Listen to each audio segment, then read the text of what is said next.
Hello dear students, I am your English teacher. I welcome you in the learning session of Sun Valley School. In this session we will read a very interesting story, that is The Night Ved Fell. Okay, as you know that it is clear by the line, the story is very interesting and it is based on humor. Humor means enjoy.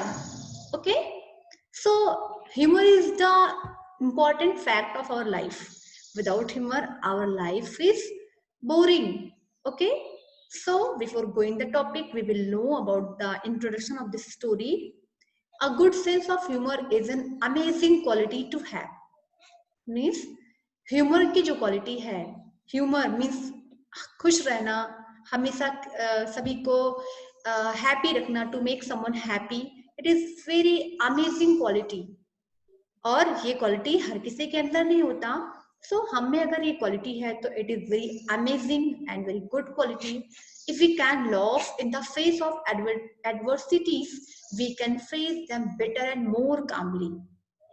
If we can laugh, अगर हम हंसते रहें in the face of adversities means disasters, problems, अगर हम हर problems में भी हंसते रहे, खुश रहे, so we can face all the problems of life very easily.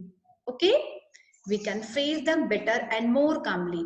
We can face all the problems of our lives with very calmly, peacefully, if we are happy. If we are happy in the all fact of life. Okay, it is said that if we can't cure something, we must endure it. It is just saying, एक कहावत है, if we can't cure something, cure means ailment, इलाज करना. अगर हम किसी चीज का इलाज नहीं कर सकते, we must endure it. So हमें जरूर इसको फेस करना चाहिए, सामना करना चाहिए with smiling, हंसते हुए. Okay, and what better way to do that? और अच्छा वे क्या है ऐसा करने का? If not be humor means अगर हम हंसते हंसते problems को ना सहे, so our life would be very boring. Okay, let's forget all the worries and enjoy the eccentricities of life. So ये हम सभी भूल जाते हैं अपनी लाइफ के सारी प्रॉब्लम्स को. Let's forget all the problems of our life and enjoy the beautiful fact of our life. ठीक है? So जो लाइफ है जो कि बहुत ही इंटरेस्टिंग है, अमेजिंग है, so आइए हम सारे वरीज को भूलकर लाइफ का एंजॉय करते हैं. Okay, happy reading. The title is the night that fell. Okay, and before going this topic, we will know about the introduction of the author. Who is the author of this story? James Thurber. James Thurber is the author of this story. He was born in 1894 and he was died in 1961. Was an American author. American author थे.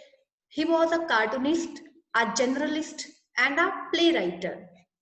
Cartoonist means हंसने वाला, बच्चों के लिए, जो कि बच्चों को एंजॉय के लिए, बच्चों के एंटरटेन के लिए वो अपनी रचनाएं करते थे. तो कार्टूनिस्ट भी थे. जर्नलिस्ट मतलब one who publish, one who used to write articles in the newspaper. तो जर्नलिस्ट भी थे. And playwright, play means drama, means dramatist थे, ड्रामा भी लिखा करते थे. Thurber's cartoons and short stories were published regularly in the New Yorker.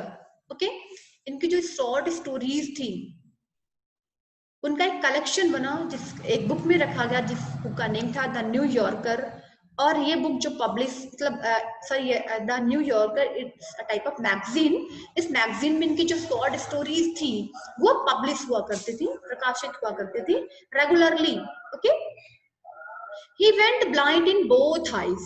He went blind in both eyes means वो दोनों आंखों से क्या थे? ब्लाइंड थे, अंधे थे. But never stop him from writing और ड्राइंग. लेकिन ये कभी भी मतलब इन्होंने अपना ये जो है ओके सो मतलब ये जो थे he went blind in both eyes, मतलब वो दोनों आंखों से अंधे थे. But that never stop him from writing. लेकिन कभी भी उन्होंने राइटिंग की इनकी जो हॉबी थी इसको उन्होंने कभी भी नहीं रोका। And drawing also he was fond of drawing, मतलब लिखने के भी शौकीन थे, ड्राइंग के भी शौकीन थे। अपनी ये दोनों हॉबीज उन्होंने कभी भी नहीं छोड़ा। One of the most popular humourist of one of the most popular humorist of his time. He was known as the most popular humorist of his time. Humorist means one who used to smile someone, जो हमेशा सबको हंसाता रहे, humourist उसे बोलते हैं, हंसाने वाला। तो अपने समय में ये पॉपुलर ह्यूमरिस्ट थे। Thurber won many awards including a Tony and an Emmy awards. इन्होंने कई सारे अवार्ड्स भी इनको मिले, जैसे कि Tony and Emmy Awards. Okay, next, so let's see. We all have memories of funny incidents that have happened in our lives. Means हम सभी की लाइफ में ऐसी मेमोरीज होती है, ऐसी यादें होती हैं, एंड कई सारे फनी इंसिडेंट्स भी होते हैं जो अधिकतर हमारी लाइफ में हुआ करती हैं। और इन सारे इंसिडेंट्स को रिमाइंड कर कर हम कभी भी हंस लिया करते हैं, और पल भर के लिए अपनी लाइफ की जो बोर्डम्स हैं, जो ब्लूम्स हैं, उससे हम फ्रेश हो जाते हैं, उससे हम छुटकारा पा लेते हैं। Many of them have everyone rolling in laughter every time they are retold. Many of them have everyone rolling, मतलब कई सारे ऐसी जो फनी इंसिडेंट्स हमारी लाइफ की होती है कि उसको और किसी को हम सुनाते हैं तो वो भी हंसते हैं, एंड एक बार रिटोल्ड कर ले, एक बार दोहरा लेने पर हम फिर से हंस लेते हैं। Okay, so it is called that laughter is a good medicine, है ना? So recall one such incident and relate it to your friends. Okay? ये आपको ऐसे ही कुछ इंसिडेंट्स को दोहराना है, जो कि ऐसी फनी इंसिडेंट जिसकी वजह से आप बहुत हंसे हो, उसको आप सभी को शेयर करना है। तो इसका डिस्कशन हम लाइव सेशन में करेंगे। Okay, next, reading junction. Let's see the story. Let us read about a series of events that turned out to be extremely funny. आइए हम एक ऐसी series of event, series means श्रृंखला, कई सारे ऐसे इवेंट्स देखते हैं। इस स्टोरी में कई सारी ह्यूमर इवेंट्स हैं, ठीक है, जिसको हंसकर आपको एक्सट्रीमली स्माइलिंग आएगी, बहुत हंसेंगे। The events are extremely funny. Okay, बहुत ही हंसाने वाले हैं। सो I suppose that the high watermark of my youth in Columbus, I denotes the author. Okay, author. Who is the author of this story? James Thurber. Okay, James Thurber ने यहाँ पे अपनी life की फनी इंसिडेंट्स को इन्होंने describe किया है। So I denotes the author. तो मैं जो था, it was the time of my youth, early time of my life, मतलब जब मैं यंग एज में था, यूथ था। And high water mark means something is very high level, means जब हमारे पास, हम यूथ एज में होते हैं, हमारे पास we have extra energy to do something, है ना? हम ज्यादा हाइपर भी होते हैं पल भर में, एंड एक्साइटमेंट हमारे अंदर ज्यादा होती है कि हम किसी भी काम को अगर हम डिटरमाइंड हो जाए तो हम उससे कर डालने की ठान लेते हैं। ओके, सो मैं भी अपने यूथ एज में I was at a high water mark, means बहुत ही मैं उच्च लेवल पे था, हाई लेवल पे था, मीन्स एनर्जी मेरे पास बहुत ज्यादा थी। And oh you was the night the bed fell on my father. So एक ऐसी इंसिडेंट है, एक दिन क्या होता है, एक रात बेड जो है मेरे फादर के ऊपर गिर पड़ती है। It makes a better recitation unless, as some friends of mine have said, one has heard it 5 or 6 times. Means ये जो इंसिडेंट थी मेरी लाइफ की, जब मैं यूथ एज में था, और तब की ये बात है कि एक दिन ऐसा हुआ कि जो एक रात मेरे फादर के ऊपर बेड गिर गया, ठीक है, जिस बेड पे वो सोए हुए थे वो बेड गिर जाता है। और इस समय हमें कितना फनी एक्सपीरियंस हुआ था, इसको मैंने कई लोगों से बोला, I told to my friends, and कितनी बार मैंने सबके साथ इसको शेयर किया, और सभी ने ये बोला कि ये स्टोरी, जो फनी इंसिडेंट है, वो 5-6 टाइम पढ़ चुके हैं, और बहुत मजा आया, बहुत हैप्पी, बहुत ही लाफ्टर फील हुआ। So then it does a piece of writing. मतलब लेकिन आज मुझे नहीं पता था कि आज वही एक फनी इंसिडेंट जो है मेरी राइटिंग का भी एक हिस्सा बन जाएगा। बिकॉज अभी तो एक दो चार लोगों से मैंने कहा, वो लोग हंसे थे, लेकिन आज मैं इसको I am going to write it, मैं इसको राइट कर रहा हूँ, I am writing it. So ये फनी इंसिडेंट सुनकर कितने लोग हंसेंगे, है ना? कितने लोग हंसकर अपने पल भर के लिए अपने ग्लूम को भूल जाएंगे इस फनी इंसिडेंट को पढ़कर। For it is almost necessary to throw furniture around sad doors. मतलब he is saying that घरों में अक्सर ऐसा होता है कि ऐसे फर्नीचर जो कि जिसकी जरूरत हो कि अब उनको फेंक दिया जाए, जो कि डैमेज हो चुके हैं, सो हम उसको फेंक दिया करते हैं या फिर उसको मेंड करवा लेते हैं। ऐसे सैग डोर्स मीन्स जो रूम की जो डोर्स है, अगर वो सैक हो रहा है, हिल रहा है, सो उसकी हम रिपेयरिंग करवाते हैं। And bark like dog means door जो है ढीले हो गए हैं, और जब भी उनको क्लोज किया जाता है या ओपन किया जाता है, वो उनकी उसकी जो क्रैक की आवाज होती है इतनी वो हाई होती है जैसे कि डॉग के बार्किंग की होती है। सो उस समय कितना डिस्टर्बेंस होता है। To lend a proper atmosphere and verisimilitude to what is admittedly a somewhat incredible tale, still it did take place. Okay, so admittedly means with hope, किसी चीज को आशा के साथ कहना। incredible means अविश्वसनीय, जिस पर आप विश्वास ना कर सको। तो ऐसे ही एटमॉस्फेयर की मतलब ये कहानी, एक स्टोरी है जो एक इनक्रेडिबल टेल बन गई, है ना? कि मतलब विश्वास नहीं था कि ये टेल इतनी पॉपुलर होगी। Okay, it happened then that my father had decided to sleep in the attic one night. It is the story of that time. One day my father had decided to sleep in the attic. तो मेरे father ने decide किया था सोने का। Attic में इसको कहते हैं दो छत्ती जिसका होता है किसी किसी के होम में, ऊपर वाला जो छत होता है, ठीक है? तो उन्होंने ये डिसाइड किया कि वो छत पे जाके सोएंगे। To be away where he could think means to be away, सबसे दूर, वेयर ही कुड थिंक, जहां वो सोच सके, जहाँ पे वो पीस फील कर सके और अकेला रहे थोड़ी देर के लिए।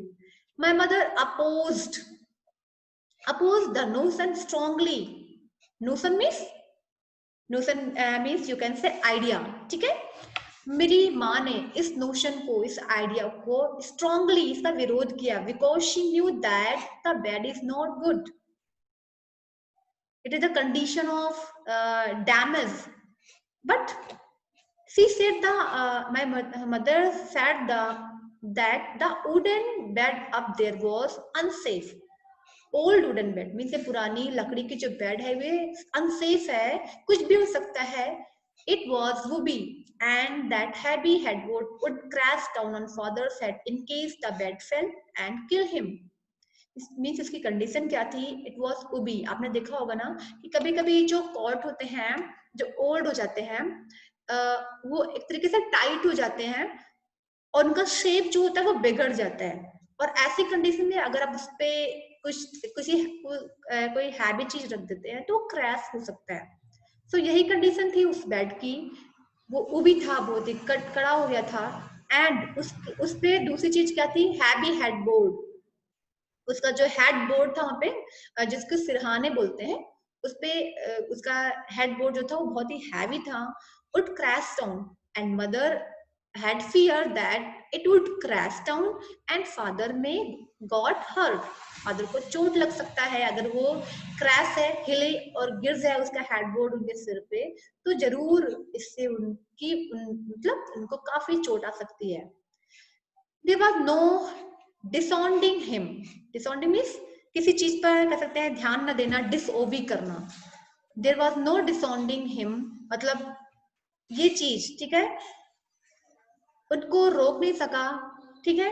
However, and at the 10:15 he closed the attic door behind him. 10:15 means 10:15 हो चुके थे, 10:15 हो चुका था, मतलब रात हो चुकी थी। And he closed the attic door behind him. उन्होंने क्या किया? छत के दरवाजे को बंद किया, मीन्स वो एटिक पे गए और डोर जो था वो उधर से बंद कर लिया.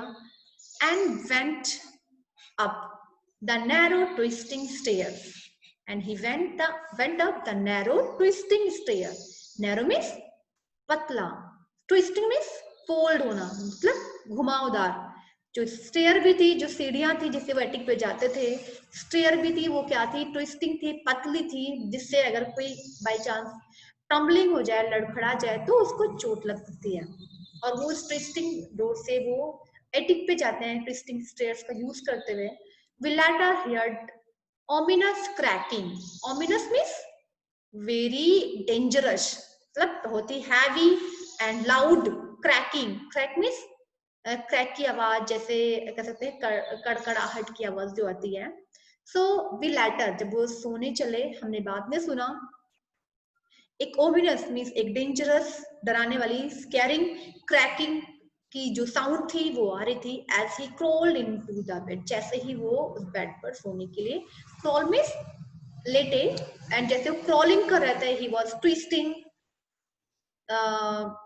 मेनी डायरेक्शंस, मतलब राइट लेफ्ट जैसे वो ले रहे थे, घूम रहे थे जैसे जैसे बेड पर करवटें बदल रहे थे, ऐसे ही उस बेड से क्रैकिंग की आवाज जो थी वो लाउडली आती जाती थी. Okay. Grandfather who usually slept in the attic bed when he was with us. Grandfather, it was the bed of my grandfather. ठीक है. Grandfather क्योंकि usually slept, अधिकतर ये सोया करते थे in the attic bed, इस एटिक पे रखे हुए इस बेड पे. when he was with us, जब वो हमारे साथ थे. had disappeared some days before. What the meaning of this line? Look carefully. Notable point. had disappeared some days before. means वो disappear हो गए, गायब हो गए अभी कुछ दिन पहले. means he was died. अभी वो ग्रैंडफादर की डेथ हो चुकी है, अभी कुछ ही दिन हुआ. सो आई थिंक ये जो बेड थी उनकी ग्रैंडफादर की थी, वो उस पर सोया करते थे. Whose grandfather? Arthur. Okay. A question for you. Why do you think mother did not observe to grandfather sleeping in the attic? Question, notable question. Why do you think? आपको क्या लगता है कि मदर ने ग्रैंडफादर को मतलब विरोध, object means object करना, मीन्स विरोध करना, अगेंस्ट. ठीक है. ग्रैंडफादर जब उस एटिक पे सोया करते थे इस बेड पर, तब मदर ने इसके अगेंस्ट कोई बात क्यों नहीं कही थी? Why do you think? आपको क्या लगता है? थिंक. ओके, आप लोग सोचना, लाइक क्लास में इसका आंसर देना. आई थिंक मदर जो है वो इसका अपोज इसलिए नहीं करती रही होंगी because at the time of grandfather the bed was not so damaged, है ना, वो डैमेज नहीं रहा होगा. Okay, let's see the next person. On these occasions, he was usually gone 6 or 7 days and returned growling and out of temper, complaining about the incompetence of those who ran through the country.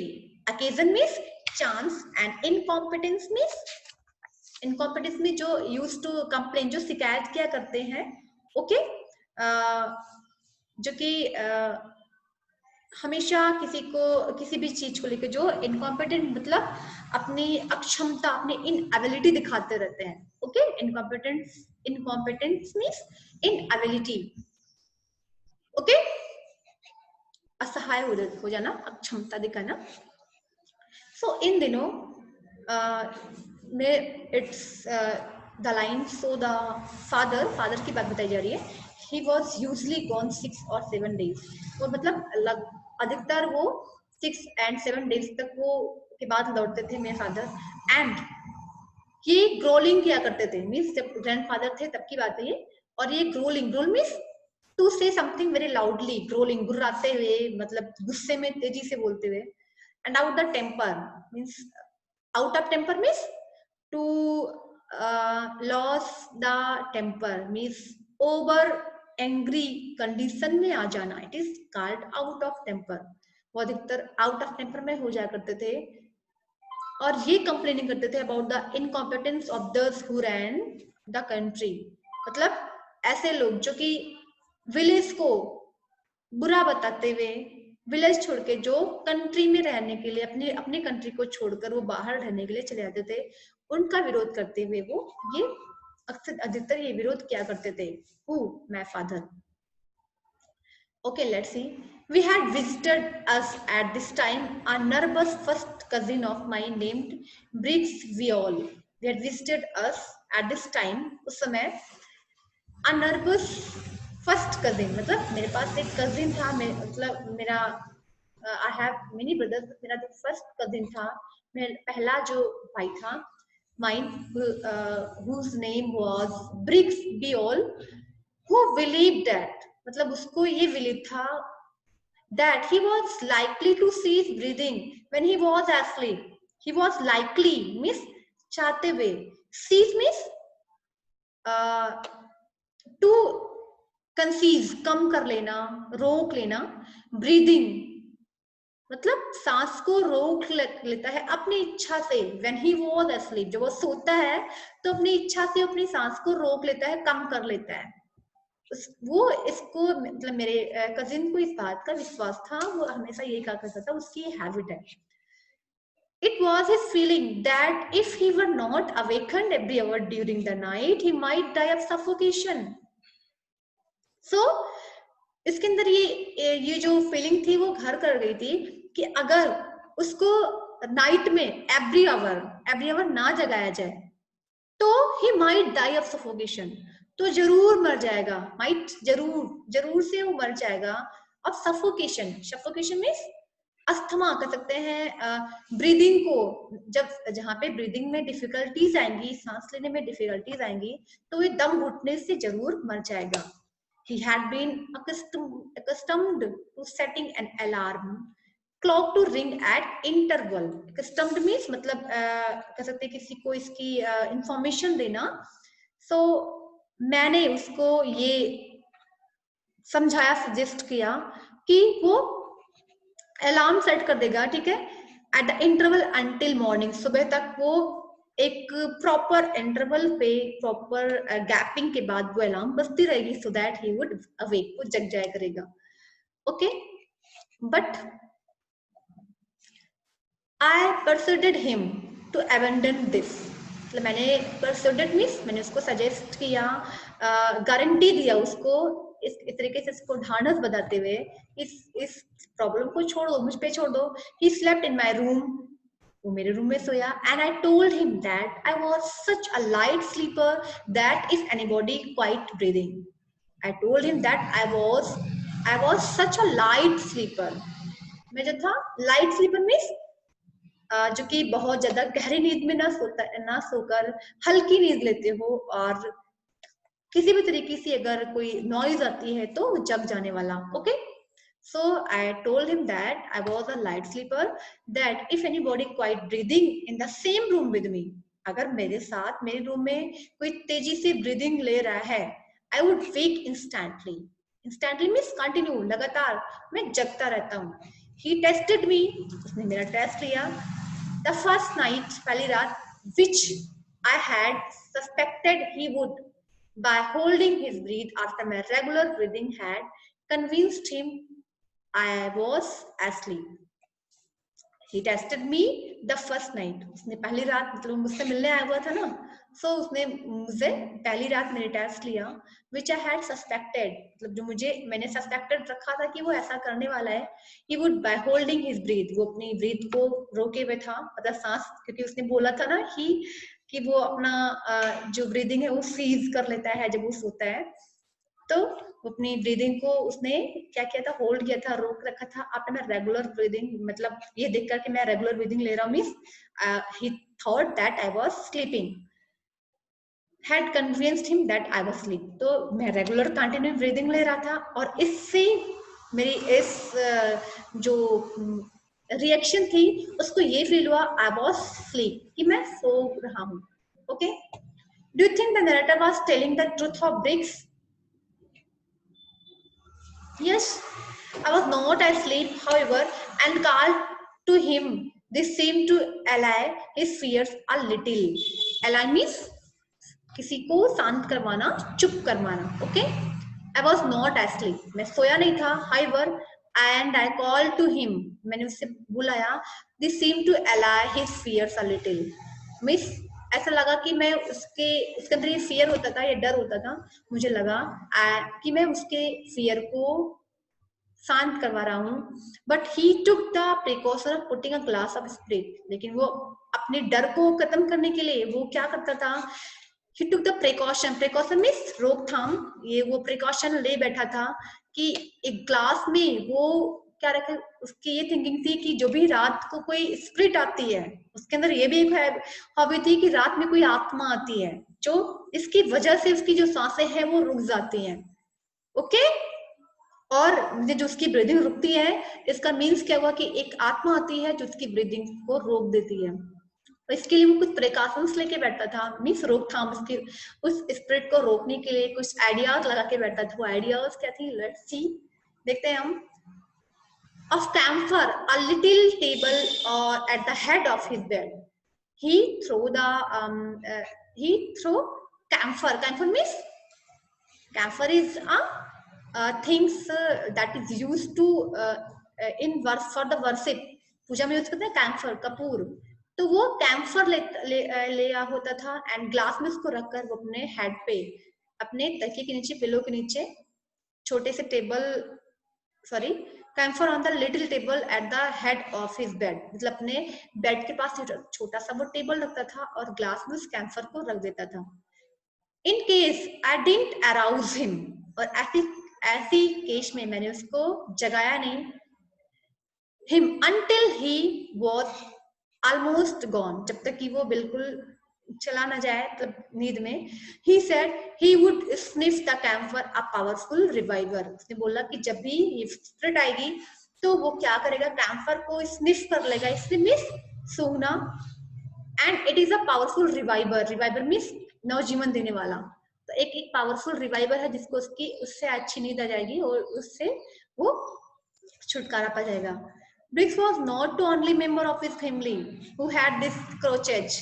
Means Briggs की family में सिर्फ एक Briggs ही ऐसा नहीं था जिसके अंदर ये जो फोबिया थी स्पिरिट वाली.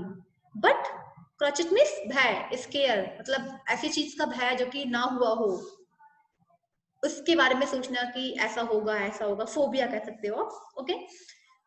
सो इनकी एक आंट भी थी, old aunt Melissa Viol, who could whistle like a man with 2 fingers in her mouth. Means वो विसल कर सकती थी, सीटी बजा सकती थी मैन के जैसा, 2 fingers पे माउथ में डालकर. Suffered under the premonition. Premonition means warning. उनको भी, वो भी सफर थी एक इसी तरीके की वार्निंग से, that she was destined to die on South Street because she had been born on South High Street and married on South High Street. उनको ये बिलीव था कि वो उसी जगह, उन्होंने क्या कर रखा था, he was resolved, एक पक्का इरादा बना लिया था कि वो उसी जगह पे वो डाई होंगी, साउथ हाई स्ट्रीट में, क्योंकि उनका बॉर्न भी साउथ हाई स्ट्रीट में हुआ था. And he also got married on South High Street. Then there was Aunt Sarah Shoaf. दूसरी आंट कौन थी? Then there was Aunt Sarah Sof, who never went to bed at night without the fear of that a burglar was going to get in and blow chloroform under her door through a tube.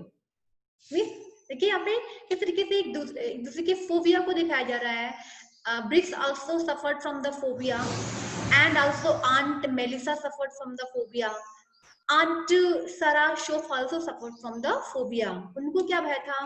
Aunt सरा सोफ को, who never went to bed, वो कभी भी बिस्तर पर सोने के लिए नहीं जाती थी, without the fear, मतलब इस भय के साथ, मतलब इस भय के बगैर, मतलब हमेशा उनके माइंड में ये फियर होता था that a burglar was going to get.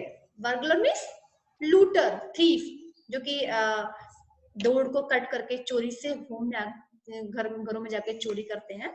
सो एक लूटर जरूर, जो उनका ये फियर था कि एक लूटर है जो हर दिन आता है, was going to get in, वो अंदर आने वाला है. And blow chloroform is a medicines, जो कि मेडिसिन्स है जो कि कर सकते हैं पल भर के लिए इंसान को अनकॉन्शियस कर देता है, अचेतन कर देता है, बेहोश कर देता है।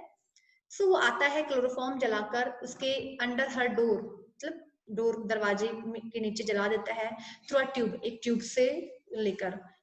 To avoid this, avoid means prevent, to check someone, किसी को रोकना, to avoid his calamity, to avoid this calamity, for she was in greater dread of anesthetic than of losing her household goods. She always filed her money, silverware and other valuables in neat stack just outside her bedroom. अब इस संकट से, calamity means disaster, problem, इस disaster को रोकने के लिए वो हमेशा रेडी होती थी। कैसे रेडी होती थी कि वो क्या करती थी, अपनी सारी जो वैल्यूबल हाउस होल्ड जो गुड्स होती थी, जो सिल्वर मतलब चांदी के जो बर्तन रखती थी, सारी चीजें वो पाइल मतलब एक गट्ठर बना के रखती थी, सारे अपनी जो मनी उनके पास होती थी। और क्यों? क्योंकि वो अपने बेड के पास हमेशा यही रख, जस्ट आउटसाइड हर बेडरूम, अपने बेडरूम के बाहर ही वो रख दे दिया करती थी विद अ नोट, उसमें एक नोट लगाकर, रीडिंग, नोट रीडिंग, जिसको वो जो लूटर आए उसको पढ़ के क्या करे, this is all I have, means यही सारी चीजें हैं जो मेरे पास है, please take it and do not use your chloroform. Because उनके मन में ये फोबिया थी कि लूटर आता है और एक क्लोरोफॉर्म डाल के चला जाता है। इस सब के लिए उन्होंने अपनी किचन के वैल्यूबल चीजों को, अपनी मनी को भी उन्होंने बहुत ही कह सकते हैं ट्रिफल समझा, और इस तरीके से उन्होंने सारी चीजों को एक पाइल्ड बना के अपनी रूम के बाहर रख दिया, एक नोट डाल दिया, this is all I have, मेरे पास सही सारी चीजें हैं, please take it and don't throw the chloroform in my house. Okay, and this is all I have. Aunt Gracie Sof, another Aunt Gracie Sof also had a burglar phobia. Aunt Gracie जो थी वो भी इसी तरीके से, उनको भी एक फोबिया थी, कौन सी? बर्गलर, कि लूटर आता है एंड थीफ आता है नाइट को। But she met it with more fortitude, लेकिन उन्होंने क्या प्लानिंग कर रखी थी कि वो बहुत ही फोर्टिट्यूड मीन्स बहुत ही करेज के साथ उसके साथ वो पेश आएंगी, फेस करेंगी इस लूटर का। She was confident because she had confident, उनको विश्वास था that burglars had been getting into her house every night for 4 years. Means burglar जो है वो उनके घर में आते हैं हर दिन, मतलब हर रात को आते हैं, लगभग की जो बात है ये 4 सालों से चल रही है।